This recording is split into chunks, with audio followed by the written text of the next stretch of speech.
Comenzaremos con el ejercicio número uno. Se desea calcular el trabajo realizado por el corazón en un ciclo cardíaco, asumiendo que se comporta como un sistema termodinámico que bombea sangre contra una presión.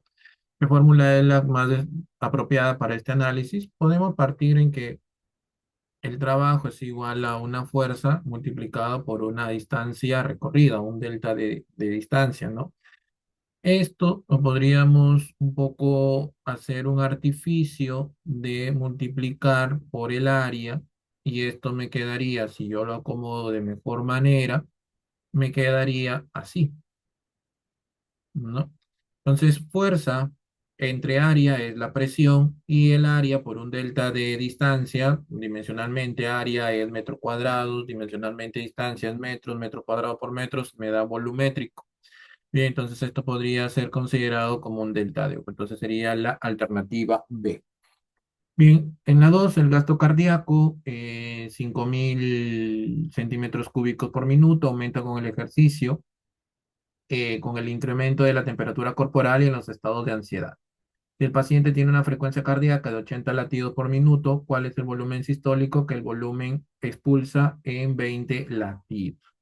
Bien, entonces esto se podría hacer de dos maneras, como vimos en el video de la teoría, podríamos decir incluso que el gasto cardíaco, ¿no? Es igual a el volumen sistólico multiplicado por la frecuencia cardíaca, ¿no? Tratemos de igualar las unidades, esto sería 5.000 centímetros cúbicos por minuto, me están diciendo que el volumen sistólico es lo que quiero hallar y me dicen que el gasto cardíaco es de 80 latidos por minuto. Esto me quedaría 80 latidos por minuto, ¿no?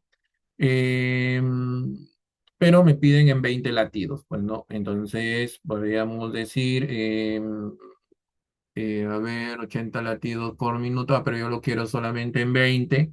Entonces, ¿esto cómo podría realizarse? Entonces, en un minuto da 80 latidos, ¿cierto? Entonces, ¿cuánto tiempo sería en 20 latidos, ¿no? También puede ser otra forma de ver, ¿no? Dependiendo de lo que me esté solicitando, pues, no el ejercicio.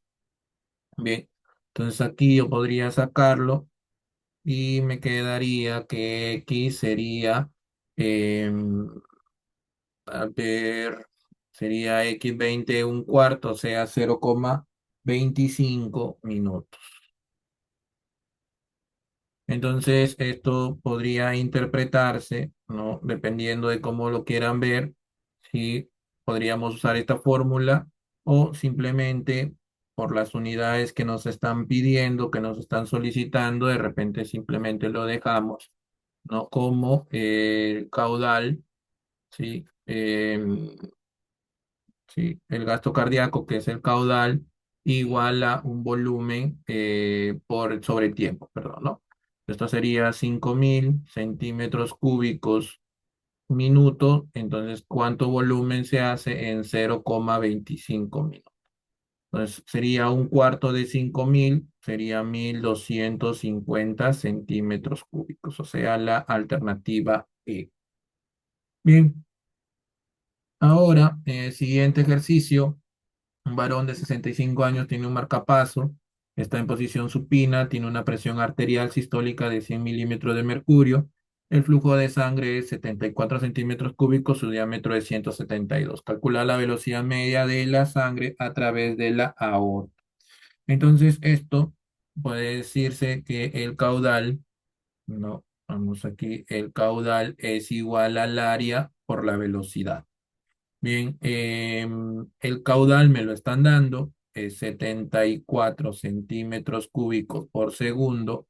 El área me están dando el diámetro, ¿no? Entonces esto sería pi cuartos por el diámetro al cuadrado. Como todo está en centímetros, podríamos seguir trabajando así.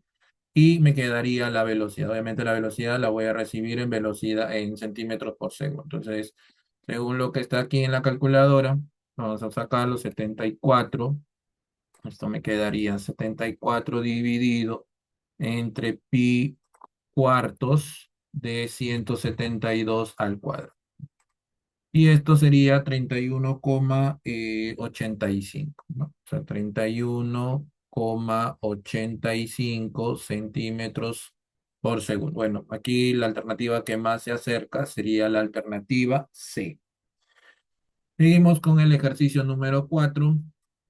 ¿Cuál es la resistencia total del sistema circulatorio si la caída de presión total de la aorta en los capilares es este valor, flujo volumétrico de la sangre en un adulto normal? Entonces tendríamos, eh, a ver, recordamos, ¿no? Que la resistencia es P1 menos P2 dividido entre el caudal. Simplemente tendríamos que reemplazar 11.952 pascales y esto todo está en sistema internacional, así que simplemente podríamos poner las unidades, ¿no? O los valores. Esto sería 52 entre 0,83, me quedaría por 10 a la cuarta, ¿no? Entonces, esto me quedaría 144 por 10 a la sexta. 144 por 10 a la sexta y para acomodar dándole la forma de que están las alternativas sería 1,44 por 10 a la 8. Hay que poner las unidades, pues no, de esta manera. Sería la alternativa E. ¿Ok?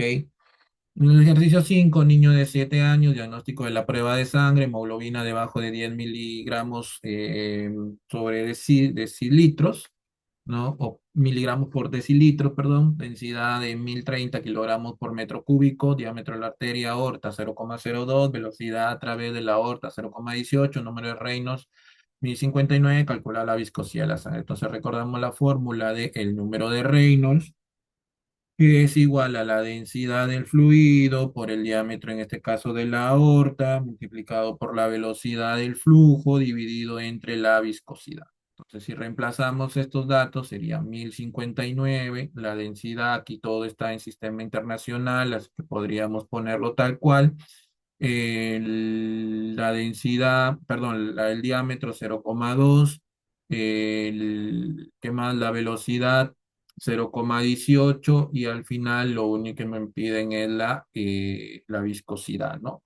Entonces la viscosidad, que también a veces representa de esta manera, simplemente operamos, me quedaría 1030 por 0,02 por 0,18 dividido entre 1050. Esto me da 3,5 por 10 a la menos 3, que es lo mismo mencionar o que pusiéramos 0,0035 kilogramos, hay que ponerle paréntesis mejor, metros segundo, ¿no? Entonces esto sería la alternativa D. En la pregunta 6, característica de la fase líquida. Entonces, los líquidos, al ser un fluido, para la redundancia, tienen fluidez, tienen la propiedad de capilaridad, tienen la resistencia a fluir, tienen una posible presión de vapor y tienen una tensión superficial, ¿no? Entonces, claro que en la B también tiene fluidez, la evaporación puede ser, la viscosidad es superficial, pero creo yo que entre todas las que están ahí, la respuesta más completa vendría a ser la A. Respecto de la presión arterial, señale lo correcto. Recuerden que la presión arterial, ¿cierto? Cuando la medimos con un tensiómetro es la presión sistólica dividida sobre la presión diastólica. Entonces, la presión sistólica es mayor a la presión diastólica, ¿no? Entonces, la presión arterial sistólica es menor que la diastólica, falso. La presión arterial sistólica también es llamada presión mínima, falso. La diastólica es la máxima, falso. La presión arterial es la fuerza que ejerce la sangre sobre las paredes arteriales, verdadero. Ok, entonces eso ya lo podríamos tomar ahí con la respuesta correcta, la alternativa D. En la pregunta 8, el cuerpo emplea sustancia tensoactiva para reducir la tensión superficial en el revestimiento mucoso de los alveolos pulmonares. Ese es un dato importante. Este surfactante es bastante importante para disminuir la tensión superficial en los alveolos. Entonces, los alveolos están recubiertos de un tejido mucoso que tiene una tensión superficial de 0,05 newton por metro, perdón. Determina la tensión superficial para expandir el alveolo. Tenemos el radio y nos dan los valores equivalentes a una atmósfera, tanto en milímetros de mercurio como en pascal. Bien, entonces recordemos que este valor de tensión superficial es igual a la fuerza dividido entre la longitud. Queremos presiones, ¿no? Entonces esto vamos a acomodarlo un poquito. La fuerza es igual a este valor de la tensión por la longitud. Fuerza, recordemos que presión es fuerza sobre área, entonces podríamos decir que presión por área. Em, la longitud del, digamos, de los alvéolos podría ser considerada la longitud de una circunferencia, bien, por área transversal, y la longitud de una circunferencia. Recordemos que es, bueno, se hace tita por radio, ¿no? Pero tita es la, digamos, la vuelta completa, entonces esto me quedaría así. Por lo tanto, esto sería 2 pi por radio. Pero si estamos entre un área circular, entonces el área sería pi por radio cuadrado. Entonces esto al final podría despejar y la presión me saldría que este valor de la tensión superficial o dos veces este valor dividido sobre R. Quiere decir entonces que tendría 2 por 0,05 dividido entre 0,5 por 10 a la menos 4. Entonces, esto en sistema internacional, ¿cuánto me daría? Me daría 2 por 0,05 dividido entre 0,5 por 10 a la menos 4, me da un valor de 2000. Entonces, esto vendría a ser igual a 2000 pascales. Pero, ¿no? Me piden en milímetro de mercurio, entonces esto sería 700, perdón, acá, 760 milímetros de mercurio equivale a 101.300 pascales. Y esto ya lo resolvemos por 760 entre 101.300 y me da el valor de 15 aproximadamente, ¿no? 15 milímetros de mercurio. Y entonces tendríamos este. Listo, entonces aquí luego me dicen el mes de marzo del año 2025, el laboratorio farmacéutico Medifarma, sociedad anónima,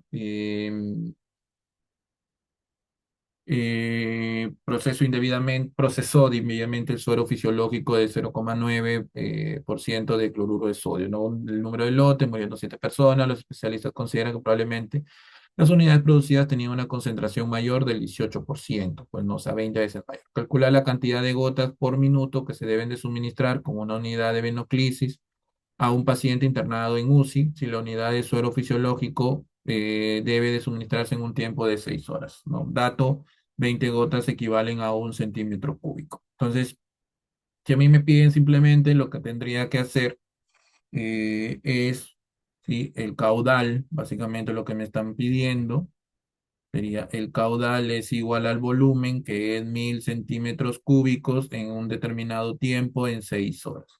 Pero a mí me lo piden en gotas, ¿cierto? Así que vamos a hacer las equivalencias que me dicen. Un centímetro cúbico son 20 gotas y el tiempo me dan en minutos, 1 hora, 60 minutos. Entonces esto, ¿cuánto me quedaría? 1000 por 20 entre 6, entre 360, pues, ¿no? Que es la multiplicación. O sea, 509, 55,55, bueno, 56 gotas por minuto. Bueno, la respuesta que más se acerca vendría a ser la alternativa C. En la 10, el análisis de sangre de un paciente anémico indica densidad de 1030, viscosidad, ese valor, diámetro de la arteria aorta, ¿no? Entonces aquí me piden, es parecido a este ejercicio, ¿no? ¿Dónde está? Al ejercicio 5, solo que ahora me piden, ya no me piden la viscosidad, sino me piden el número de Reynolds. Entonces, nuevamente, el número de Reynolds es igual a la densidad por el diámetro por la velocidad dividido por la viscosidad. Entonces, todo está en el sistema internacional, así que lo puedo multiplicar tranquilamente. 0,02 es el diámetro, la velocidad 0,18 y esto se divide entre 0,0035. Y esto me va a dar 1059 con algunos decimales más. Bien, este ejercicio, la 11 es igualito al 8, entonces ya simplemente ponemos la respuesta, sale 15 milímetros de mercurio. La 12 me dice los cardiólogos emplean medidores electromagnéticos para medir el flujo de la sangre sin abrir el vaso sanguíneo y con las técnicas de imagen con marcadores. La lectura del flujo sanguíneo del paciente de 80 años a través de la aorta es 67 centímetros cúbicos por segundo y la velocidad del flujo de sangre es 29. Entonces, determinar el área, esto simplemente es Caudal es igual a área por velocidad. El caudal es 67 centímetros cúbicos por segundo. El área es lo que me piden y la velocidad 29 centímetros por segundo. Simplemente despejamos y me quedaría 67 entre 29. Esto me da 2,31. 2,31 centímetros al cuadrado. Bien. ¿En qué porcentaje aumenta el flujo de un órgano cuya arteria principal aumenta su diámetro en un 50%? Entonces, mucho cuidado porque aquí podríamos pensar que esta fórmula es la que podríamos usar. Sin embargo, hay una mejor fórmula para el tema de las arterias y es la de Poiseuille, ¿no? Que es P1 menos P2, presión 1 menos presión 2 multiplicado por pi, el por R a la cuarta, dividido entre 8 veces la viscosidad por la longitud. En otras palabras, digamos que el caudal es directamente proporcional a R a la cuarta. Bien, entonces si tú aumentas el diámetro en un 50%, es como si estuvieras aumentando el radio en un 50%. Entonces esto se quedaría a 1,5 R a la cuarta. ¿Esto cuánto es? Sería 1,5 elevado a la cuarta, me quedaría 5,0625. Entonces, 5,0625. Entonces, la diferencia por R a la cuarta. La diferencia entre este valor y este valor lo restamos, me daría uno de un 4,0625, ¿no? Esto es equivalente a 406,25%. Es decir, la respuesta, la alternativa C. ¿Cuál de las siguientes afirmaciones es correcta en relación con la ecuación de la continuidad hidrodinámica? Recuerden que la ecuación de la continuidad me dice a mí que el caudal es constante, ¿no? Entonces tendríamos que buscar una afirmación, una premisa donde hable del caudal y vemos que en el apartado D me dice el producto del área por la velocidad es constante. Entonces esto de ahí, área por velocidad, esto vendría a ser constante. Entonces la alternativa correcta es la alternativa D. ¿Cuál de las siguientes afirmaciones sobre el caudal sanguíneo es falsa? Bien, el caudal se mantiene constante en un sistema cerrado si no hay pérdidas. Esto es verdadero, la ecuación de la continuidad. El caudal depende tanto de la velocidad como del área del vaso, por supuesto, ¿no? Caudal es igual a área por velocidad. Si el radio del vaso se reduce a la mitad, el caudal se reduce a la mitad, no. Ya sea que usemos esta fórmula donde se eleva al cuadrado, hoy hacemos que usemos la ley de Poiseuille, donde se eleva a la cuarta, esto no es verdadero. Entonces, esto es falso. El caudal puede cambiarse, hay variaciones en la presión arterial, sí. Me acuerdo si el caudal no es el mismo a lo largo de del aparato cardiovascular. El caudal es menor en vasos largos y estrechos con alta viscosidad. Sí, cuando ustedes saben que alta viscosidad, ¿verdad? Es menor el paso, el flujo, por lo tanto el caudal también sería menor, esto, ¿verdad? Son características de flujo ideal o perfecto, incompresible, sí, rozamiento cero, sí, no hay viscosidad, sí. Entonces, la alternativa es la alternativa E, la respuesta, perdón, es la alternativa E. 17 dice si de las siguientes afirmaciones,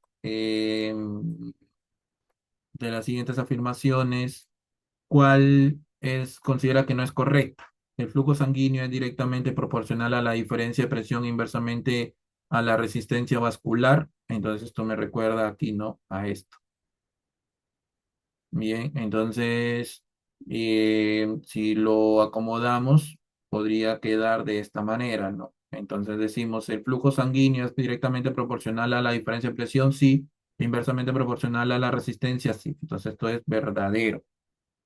¿Ok? El caudal permanece constante sin importar el diámetro del vaso sanguíneo. No, no, no, no. Aquí, a diferencia de lo que se podría mencionar, ¿de acuerdo? Esto sí no es correcto. No, el caudal sí va a cambiar en el sistema, en el aparato cardiovascular, sí, sí, esto sí cambia. En un sistema cerrado, el flujo de entrada es igual al de salida si no hay acumulación, verdadero. El flujo laminar es más eficiente que el flujo turbulento en los vasos sanguíneos, también es verdadero. Entonces, la única respuesta incorrecta sería la B. En la 18 me piden, respecto a las características del flujo laminar y el flujo turbulento en la siguiente cardiovascular, ¿cuál de las siguientes afirmaciones es correcta? El número de reinos menor a 1200 indica flujo turbulento, falso, ¿cierto? Indica laminar. El flujo laminar presenta una distribución uniforme de velocidades en toda la sección del vaso. A ver, el flujo laminar presenta una distribución uniforme de velocidades en toda la sección del vaso. Sí, sí, sí, sí. No será la misma en todos los puntos del tubo, pero al menos su distribución sí es uniforme. Perdón, a ver, para leer bien, para leerlo bien. El flujo laminar presenta una distribución uniforme de velocidades en toda la sección del vaso. No, no, no, no. No, esto tendría algo así. Flujo laminar para empezar es así, ¿no? Entonces, esto de aquí es máximo y luego va disminuyendo hacia los extremos, ¿no? Entonces, esto tampoco es correcto. El flujo turbulento es fisiológico en todos los vasos de gran calibre, como la aorta, en condiciones normales. No, esto es falso. ¿Ok? El flujo turbulento genera mayor pérdida de energía y puede asociarse a la aparición de soplos cardíacos. Sí, esto es verdadero. Y en el flujo laminar, la velocidad de la sangre es mínima en el centro del vaso y máxima en las paredes, al revés, ¿no? En el centro del vaso es máxima, ¿no? Y en las paredes es mínima. Bien, entonces la respuesta correcta sería la D. Luego, respecto a la viscosidad de la sangre y su comportamiento en el sistema circulatorio, señale la alternativa correcta. La viscosidad de la sangre disminuye linealmente con el aumento del hematocrito. Me piden la correcta. No es lineal, no, no es lineal, ¿cierto? Hemos visto una gráfica en la teoría que no es lineal, es algo así, ¿no? Entonces esto no es lineal. La viscosidad sanguínea es constante en todos los segmentos del sistema vascular, no, va cambiando. Hemos dicho que según algunos autores oscila entre 2 y 4, otros dicen que entre 2,5 y 4. Un aumento de la viscosidad implica mayor resistencia al flujo según la ley de Poiseuille, sí. ¿Cierto? Un aumento de de la viscosidad implica mayor resistencia al flujo, sí. Esto es teóricamente, ¿no? Ya sabemos que la viscosidad es resistencia a fluir, entonces esta es la correcta. La viscosidad de la sangre es independiente de la velocidad del flujo, no. No, esto no es, no es cierto. Bien. Bien, a ver, siempre se necesita una gradiente de presión para que exista flujo verdadero. Si no, no hay transición, no hay movimiento. Existen muchos menos arteriolas que capilares, verdadero. Los capilares son millones, ¿de acuerdo? La gradiente de presión en nuestro aparato circulatorio está determinado solo por la presión arterial, falso. Está también determinado por la presión venosa, ¿ok? También por la presión venosa. Entonces, esta alternativa correcta es la D. Si hablamos de viscosidad sanguínea, elegí la alternativa que completa el siguiente. En un sistema cardiovascular, la aorta presenta un diámetro grande, ¿sí? Este sería un diámetro grande. Entonces, una velocidad de flujo también alta, porque va saliendo del corazón. Y una viscosidad sanguínea aproximada. Cuando tenemos una velocidad de flujo alta, ¿de acuerdo? La viscosidad sanguínea es baja. Entonces, a ver, vamos viendo. Grande, aquí está, grande, grande, alta, aquí y aquí, y entre 2,5 y 4,5 escogemos el valor pequeño. ¿Ok? Entonces, a altas velocidades, la viscosidad sanguínea es menor. ¿Ok? Es menor. Vamos, como para recordar. Y a bajas velocidades, como sucede en los capilares, la viscosidad es mayor. Bien. Listo, entonces, ¿cuál de las siguientes afirmaciones, cuál de las siguientes afirmaciones describe correctamente el concepto de resistencia periférica total? Bueno, hemos mencionado que en el video de teoría, que es la oposición que ofrecen los vasos sanguíneos al paso del flujo, ¿no? Depende principalmente del radio de los vasos, la viscosidad y la longitud del trayecto. Eso lo hemos visto en el video de teoría, ¿ok? Como para que lo puedan darle una miradita. Resistencia en serie indique el enunciado incorrecto. Entonces ya sabemos que la resistencia en serie y la resistencia total se suman, ¿no? No es frecuente en el organismo. No, en realidad es, eh, claro, pues, es incorrecto, sí, sí, sí, ahí. No es frecuente en el organismo, verdadero. La resistencia total es la suma de las resistencias individuales, verdadero. Aumentar una resistencia significa aumentar la resistencia total, verdadero, verdadero. Entonces, esto es bien, entonces, las que son muy frecuentes en el organismo son las resistencias en paralelo, ¿ok? Porque son las resistencias, van a ocupar la resistencia a los órganos, ¿no? Ustedes imaginan que va llegando la arteria, ¿cierto? En la sangre de la arteria y esto tiene que dividirse en varios, hacia varios órganos, tejidos. Entonces, esto representa muchas resistencias en paralelo. Entonces, en serie, más bien son un poco frecuentes. Bien, aquí me dice un varón de 23 años llega a emergencia con herida punzocortante por arma blanca, penetrante en región precordial, con dolor y dificultad respiratoria. Examen, presión arterial, presión sistólica 100, diastólica 60.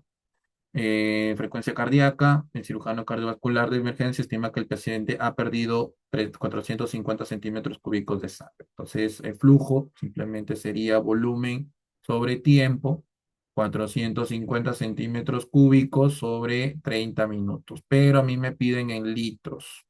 Entonces, recordamos que un litro son 1000 mililitros, o sea, 1000 centímetros cúbicos. Esto simplemente lo ponemos en la calculadora, 450 entre 30 y esto entre 1000 me daría 0,015. Entonces esto sería 0,015 litros por minuto. Entonces la alternativa correcta vendría a ser la B. Este ejercicio es el mismo que tenemos aquí en la 12, ¿no? Entonces esto sería simplemente 2,3. Bien, la 26 tendríamos, vamos a hacerlo, ya hemos dicho, ustedes pueden resolverlo con esto o con la fórmula que hemos dado en clase, un medio de la densidad o la velocidad 1 al cuadrado más la densidad por la gravedad por Y1, esto es igual a la presión 2 más un medio de la densidad por la velocidad 2 al cuadrado y esto de aquí, ¿no? Bien. Entonces, la obstrucción de una arteria se determina en medicina al medir la presión sanguínea justo antes de la región de bloqueo. Entonces, esa sería la presión 1, ¿no? Entonces, la presión 1 sería 1,2 por 10 a la 4 pascales, más un medio. La densidad me lo dan al final en 1060, también en sistema internacional. La velocidad antes del bloqueo, 0,3 al cuadrado. Eh, Considere que el paciente se encuentra echado sobre una cama clínica. Si se encuentra echado, las líneas de referencia o los puntos están prácticamente a la misma altura, así que esta diferencia se va. La presión 2 es lo que me piden, más un medio de la densidad, nuevamente 1060, y la velocidad en el día en donde se ha reducido es 1,016 al cuadrado. Entonces aquí ponemos todo en la calculadora, 1,2 por 10 a la cuarta, más 0,5 por 1060 por 0,3 al cuadrado, menos 0,5 por 1060 por 1,016 al cuadrado. Y esto me daría 11.050, no, 11.500, perdón, 11.500,6 pascales. Bueno, la alternativa que más se acerca sería la alternativa B, ¿no? 11.476. Bien. Este es parecido a uno de los ejercicios que se ha resuelto. El flujo sanguíneo global de la circulación de un adulto estándar en reposo es unos 5.000 centímetros cúbicos por minuto, cantidad que se considera igual al gasto cardíaco porque es la cantidad que bombea el corazón hacia la aorta en cada minuto. Entonces me están diciendo que da en un minuto 80 latidos. Yo quiero en 10 latidos cuánto tiempo se va, ¿no? Entonces esto de aquí sería un octavo es 0,125 minutos. Bien, entonces aquí luego caudal es igual a volumen sobre tiempo, me dan el caudal, 5.000 centímetros cúbicos por minuto, me dan el volumen, bueno, perdón, el volumen es el que me piden, y el tiempo es, o sea, un octavo de 5.000, el volumen vendría a ser, si no me equivoco, 625 centímetros cúbicos. No, ahí está la alternativa C. Bueno, vamos con la 28. Niño de 6 años tiene una temperatura de 39 grados Celsius. El diagnóstico médico es faringitis. Se puede afirmar que el número de reinos del flujo sanguíneo es turbulento. Bueno, lo que pasa es que cuando aumenta la temperatura, ¿ok? Cuando aumenta la temperatura, baja la viscosidad. ¿no? Cuando aumenta la temperatura, baja la viscosidad. Eso es propiedad de viscosidad. Y además, cuando baja la viscosidad, como hemos visto en la fórmula de Reynolds, aumenta Reynolds. Entonces, es muy probable que pase a ser de flujo laminar a flujo turbulento. Entonces, eso sería verdadero. En un paciente hipertenso, la viscosidad de la sangre aumenta. Entonces, cuando la presión aumenta, lo que podría pasar en el cuerpo humano es que las altas presiones pueden comprimir parcialmente los eritrocitos y esto obviamente va a hacer que aumente la resistencia interna al flujo, ¿ya? Y al aumentar la resistencia al flujo, pues lo que aumenta es la viscosidad. Esto sería verdadero.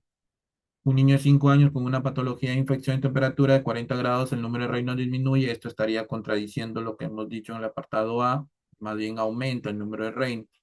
La velocidad de la sangre a través del aorto aumenta a nivel de los capilares, falso.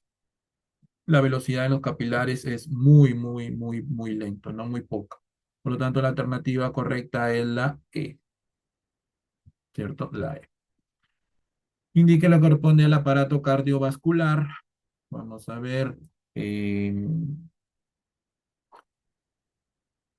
a ver, los glóbulos rojos disminuyen la viscosidad de la sangre cuando se desplaza por los capilares. No, más bien los glóbulos rojos van a aumentar, podrían aumentar la viscosidad. Esto no es verdadero. Sí, esto no. La velocidad de la sangre de los capilares va aumentando, falso, disminuye. La presión de la sangre de los capilares es mayor que en las arteriolas. Hemos visto que no es así, ¿cierto? Más bien aquí en las arteriolas cae es mayor, sigue siendo mayor, esto no es aquí. Bien. La viscosidad en la aorta es mayor que en los capilares, la viscosidad en la aorta. En la aorta la velocidad es mayor, por lo tanto la viscosidad es menor. La velocidad de la sangre a través de la aorta disminuye a nivel de los capilares, esto sí es verdad, ¿no? Este es lo correcto. Bernoulli indica que presión ejercida por un fluido disminuye a medida que la velocidad del fluido se incrementa. Recordemos, una de las simplificaciones de Bernoulli era esto, ¿no? ¿Sí? Entonces, ¿qué pasaba? Si aumentaba la presión, la velocidad tenía que disminuir. Si disminuía la presión, la velocidad tenía que aumentar. Entonces, esto sería la alternativa A. ¿Ok? Luego en la pregunta 31, característica de un fluido ideal es incompresible, pues no, aquí a simple vista, y es incompresible, es decir, su densidad es constante, eso lo vimos en clase.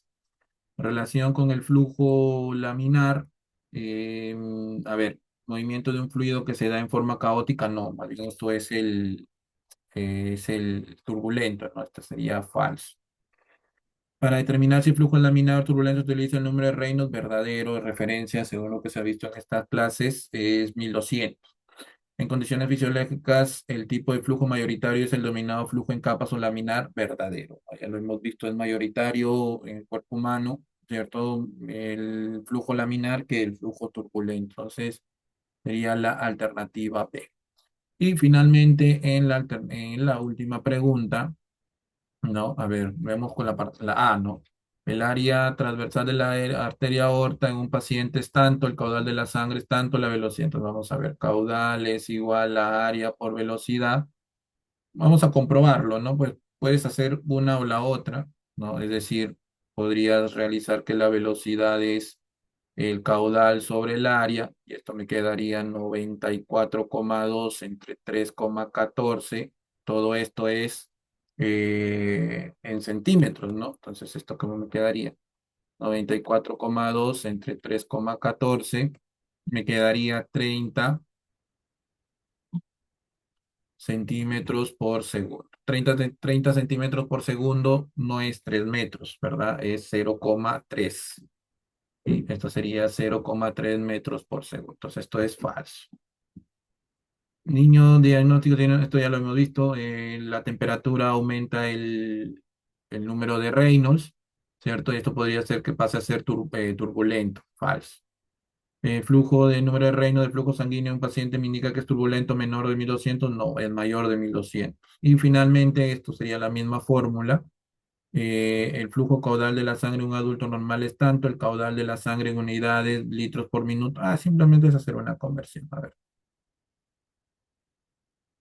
metros cúbicos por segundo, o un metro cúbico son 1000 litros y claro, 1 minuto 60 segundos. Entonces hacemos la conversión, 0,83 por 10 a la menos 4, esto multiplicado por 1000, esto multiplicado por 60.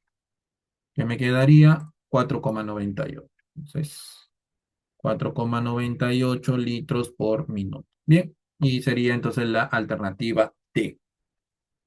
Entonces, esos serían los ejercicios que tienen que ver con el tema de hidrodinámica o fluidos en movimiento. Muchas gracias.